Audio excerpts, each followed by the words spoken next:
Исәнмесез, эфирда яңалыклар вакыты, студиядә Лина Хәсәншина. Бөгелмәдә Ходи атласыны искә алдылар. Хәтер кичәсендә фидакар замандашларыбызны бүләкләделәр. Ул шушы җирлектә яшәгән, шушы җирлектә иҗат иткән, шушы җирлектә хезмәт куйган милләттәшебез. Балык кап, яр буенда ялтырап ят. Безнең телекомпания боз астында балык тоту буенча ярыш оештырды. Ял бирә. Bütün проблемалар чыгып китә. Экстрим паркта кор машиналарын үз итүчеләр арасында Россия Кубогы финалы узды.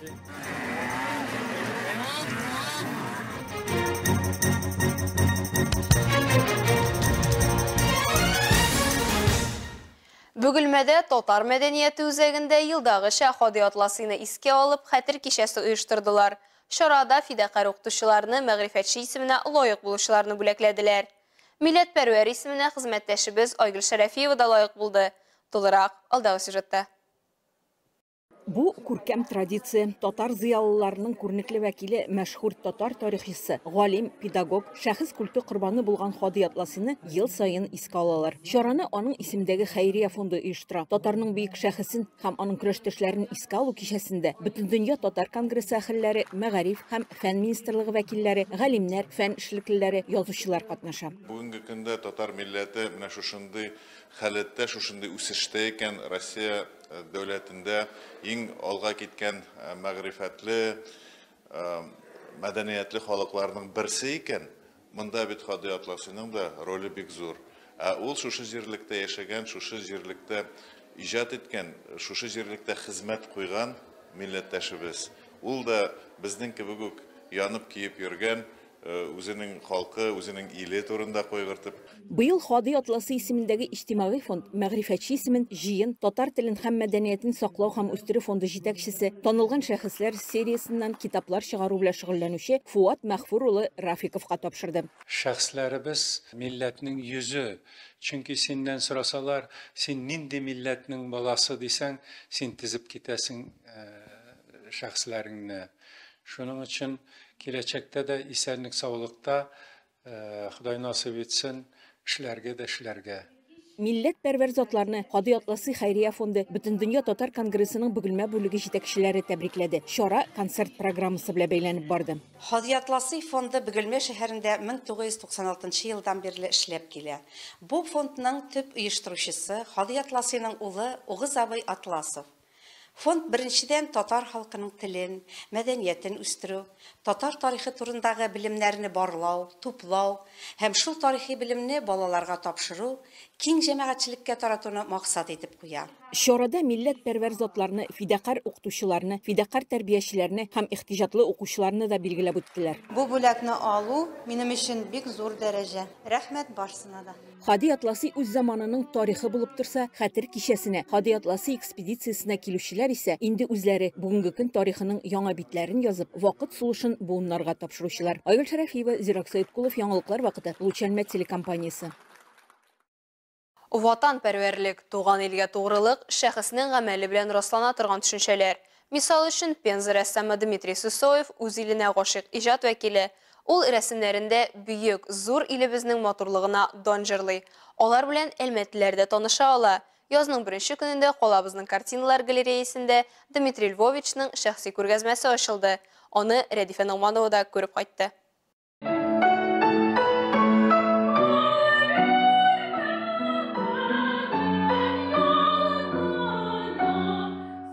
Мәхәббәт белән сугарылган язның беренче көнендә башларына әйләндерерлек хис-тойгыларга чумыра торган якты, матур һәм кәефне күтәрә торган күргәзмә. Россия рәссамнар берлеге әгъзасы Дмитрий Сысоев әлмәтлеләргә сөюнең үзен бүләк иткән төсле булды.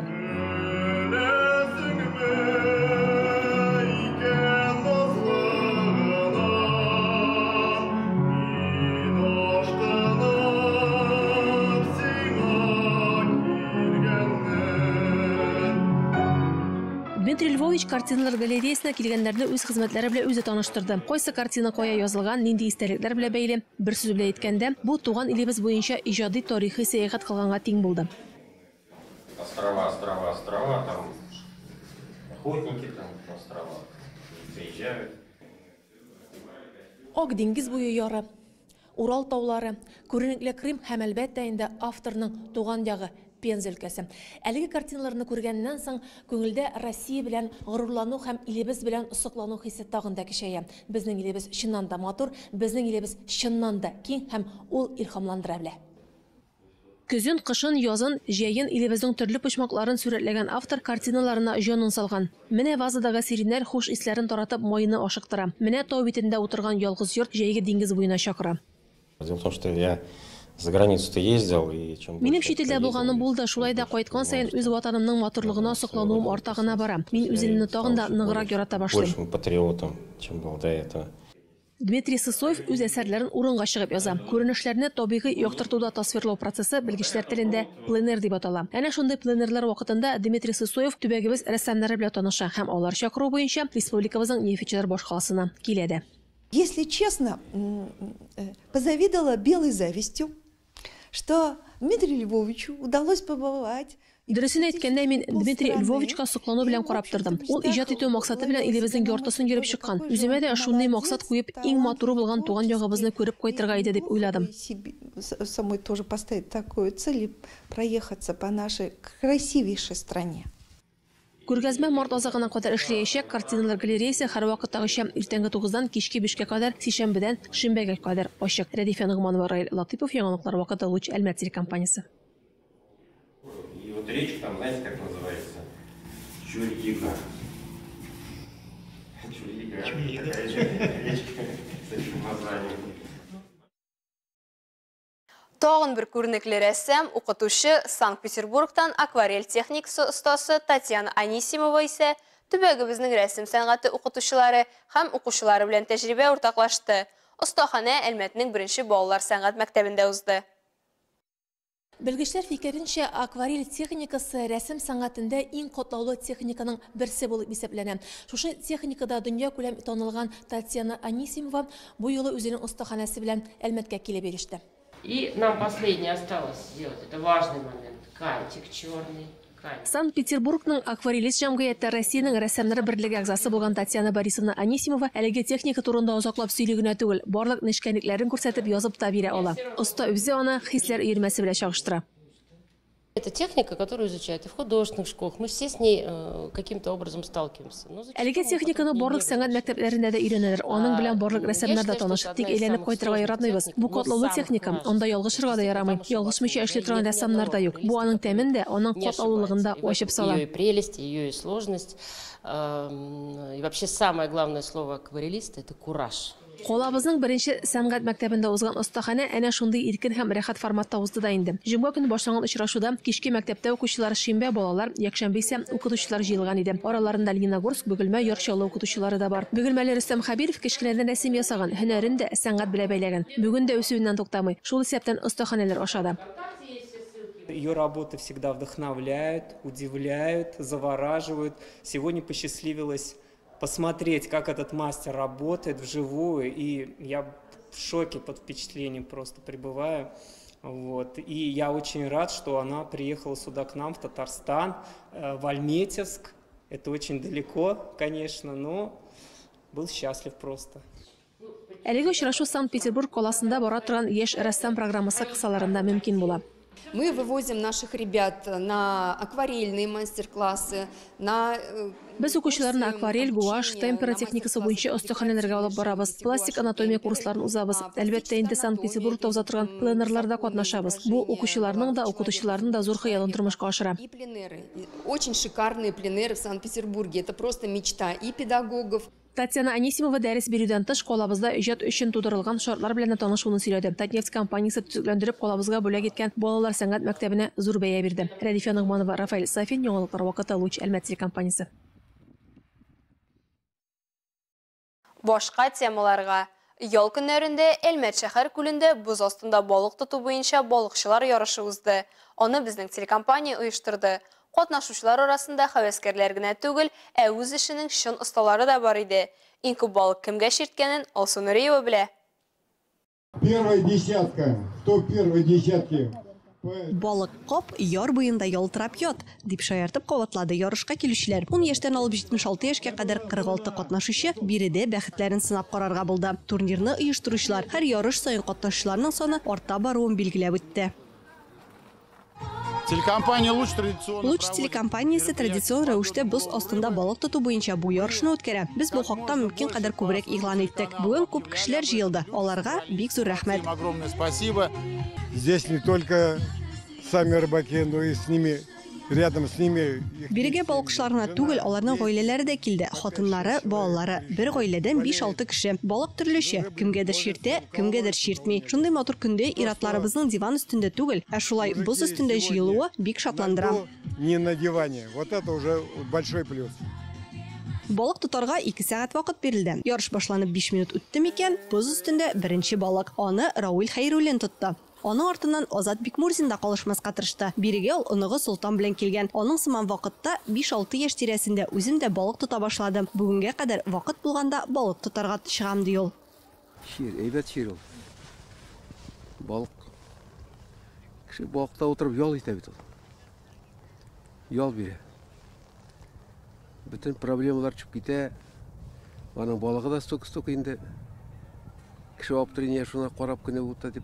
Зато балыкка барган көн тормышта ул бер көнгә зурайта. Тормышта зурайта. Балыкчылар билгеләп үткәнчә, кыш көне кармакка балыкның эләгүенең мөһим факторы ул һава торышы. Монда температура, явым-төшем, җил һәм басымны исәпкә алырга кирәк. Берничә көн рәттән бер төрле һава торышы саклана икән, димәк балык яхшы эләгәчәк.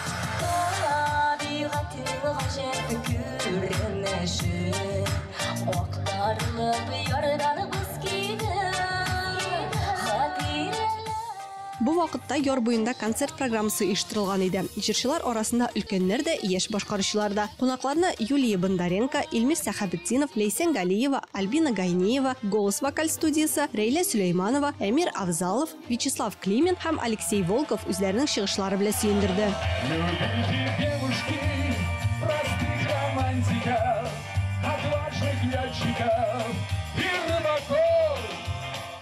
Бик рахат, зря рахат. Баба өчен, минем иптәшем өчен без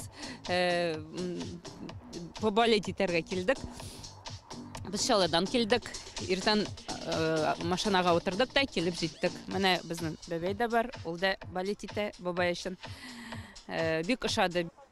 Катнашчыларга балык тоту өчен бирелгән вакыт сизелмичә үтеп китте. Финиш сигналы яңгырагач, катнашчылар балык тотуны үлчәү һәм җиңүчеләрне билгеләү өчен ярга чыктылар. Результат доволен. Үземнең нәтиҗә белән канәгать. Миңа бер балык эләкте. Бер генә булса да, мин шат. Әле гел эләкмәгән булса да, шат булган булыр идем. Я тоже был бы рад. Я довольна, но вот не очень клевало. Балык бүген бик ширтмәсә дә мин канәгать. Мин бер балык тоттым, ләкин аны ахырда барыбер җибәрдем. Мин үз нәтиҗәмнән бик канәгать. Отпустили. Я довольна своим результатом. Бу вакытта барлык катнашчылар да шәһәребезнең популяр башкаручылар җырлары астында кыр кухнясы әзерләгән ризык белән сыйлана алдылар. Җиңүчеләр 6 номинациядә билгеләнде. Иң беренче тотылган балык, иң зур балык, иң кичкенә балык, иң күп тотылган балык, иң яшь һәм иң өлкән балыкчы. Һәр номинациядә җиңүчеләргә чараның спонсорларыннан истәлекле бүләкләр бирелде.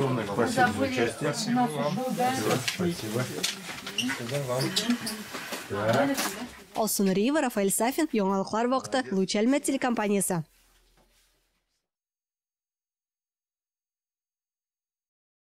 Калабызның экстрим паркында илебезнең төрле почмакларыннан килгән кар машиналарын үз итүчеләр җыелды. Алар Россия Кубогы финалында ярышты. Всем спортсменам удачи на сегодняшний день, а зрителям приятного просмотра. Техник спорт түрен үз итүчеләрнең географиясе киң. Үзәк Россиядән башлап Ирак төньякка кадәр. Кар машиналарында кросс буенча Россия Кубогында катнашучыларның иң өлкәне 40-та булса, иң кечкенәсе 8 яшьтә. В этих соревнованиях принимаю третий год подряд уже, а вообще занимаюсь 6 лет уже. У нас есть отдельные трассы, где мы просто занимаемся. Тренер говорит, как все делать, как проезжать, как прыгать, как поворачивать. Күпләр әлеге ярышларда беренче генә катнашмый һәм кабат үз осталыгын сынап карау мөмкинлегенә сөенә. Шулай итеп, катнашучылар санында арту күзәтелә. Быел Россия Кубогы финалында 400-тәгә якын кеше. Сноукросс — это очень серьезный мужской вид спорта, поэтому Сноукросс ул бик җитди ират спорт төре. Шуңа күрә анда катнашучылар күп булмый. Техник һәм кыйммәтле спорт төре. Шуңа да карамастан ел сайын катнашучылар өстәлә. Һәм гадәттәгечә Россия Кубогы финалы яз башында безнең Татарстан җирендә традицион Әлмәттә уза. Проводить именно здесь в начале весны, на нашей татарстанской земле. Двигательнең үкерүе, кар өермәләре һәм кандагы адреналиннан Россиянең төрле төбәкләре спорт техник клубларының күренекле узышчыларының да, әлмәтлеләрнең дә хисләре ташып чыкты һәм тагын бер кат мавыктыргыч спорт төренә якынаю мөмкинлеген бүләк итте.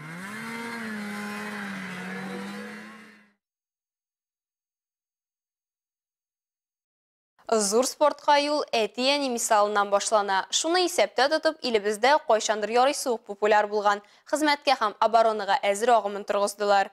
25-нче мәктәптә бу нормаларны мәктәп укучылары, әтиянеләре һәм әби-бабайлары белән тапшырды.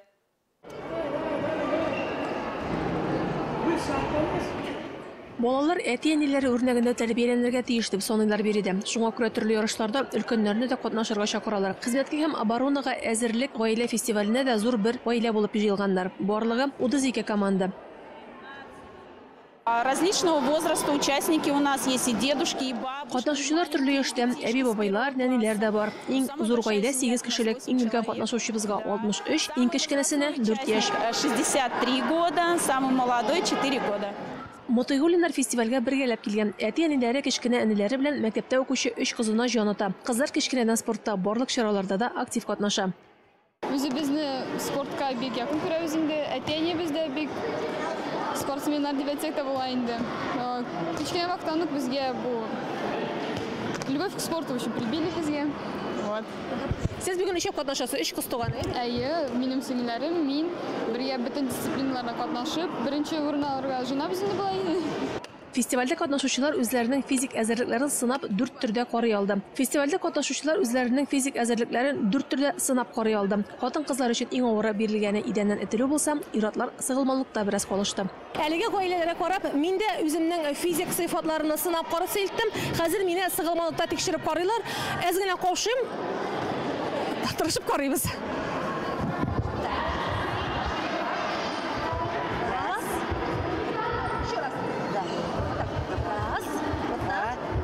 Фиксируем. 11. Это хороший результат? Это хороший результат. Все, ура! 25-нче мәктәп хезмәткә һәм оборонага әзерлек нормативларын сынап үзәкләренең берсе булып тора. Шуңа күрә укучыларның нәтиҗәләре дә сокландырырлык. 60% укучының бу өлкәдә аерымлык билгеләре бар. Рәдифә Нугманова, Раил Латыйпов, яңалыклар вакыты, Луч Әлмәт телекомпаниясе.